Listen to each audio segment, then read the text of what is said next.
ईद कुर्बा जी आमद आहे, मगर हिन वक्त ताईं जेके मालवंद माण्हू आहिनि उहे खुद परेशान आहिनि त असां जंहिं जानवर खे सॼो साल पालियूं था पोसियूं था ऐं उन ते जेको ख़र्च कयूं था उहो ख़र्च नथो लहे। ॿिए तरफ़ जेके ख़रीदार आहिनि उहे चवनि था त सुन्नत इब्राहिमीअ खे हिन दफ़े अदा करणु असांजे वस जी ॻाल्हि न आहे। महांगाई उरूज ते आहे, हिकु हिकु जानवर जी क़ीमत लखी रुपया ॿुधाई पई वञे। उन हवाले सां हिते आयल मालवंद माण्हुनि ऐं वापारनि ऐं ख़रीदारनि खां पुछंदासीं त उन्हनि जो छा चवणु। साईं तव्हां ॾिसो पिया हींअर असां सुबुह करे 4 कलाक थिया आहिनि, हिकिड़ो जानवर ख़रीदार कोन करे सघिया आहियूं। हुनजी वजह इहा रेट एतिरा पिया ॿुधाइनि त असां जेको ज़हन ठाहिया आहियूं न उन खां डबल कमाए।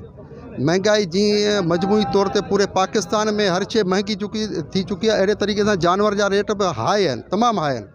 ऐं माण्हू इहे सुन्नत इब्राहिमी अदा करण जे लाइ बि सोचे पियो त कीअं थींदो कमु।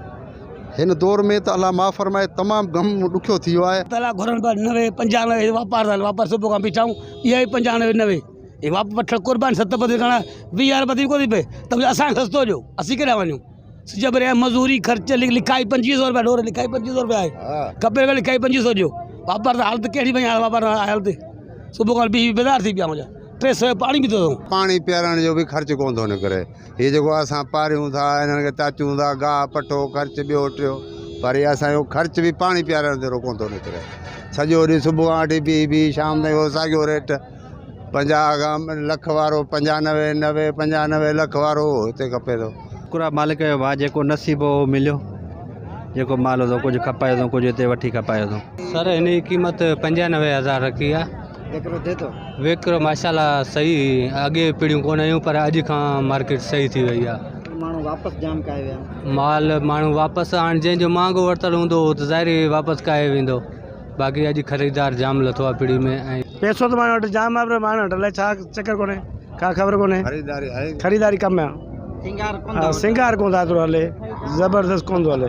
पहिरीं जाम हलंदो, हाणे कोन थो हले। हार सिंगार जेको ॾिसो पिया माल कंहिंमें बि कोन सिंगार कोन्हे। ख़ुशी आहे न, गुज़र अलाह ॾे पियो गंज पियो ॾे, पर उहो गुज़र न आहे जेको पहिरीं थींदो। वापारी तबिको मुनासिब ऐं जाइज़ अघु रखनि त जीअं ग़रीब तबिको बि हिन दफ़े सुन्नत इब्राहिमी ज़िंदा करे सघे। असद शहर, टाइम न्यूज़, सिंधड़ी।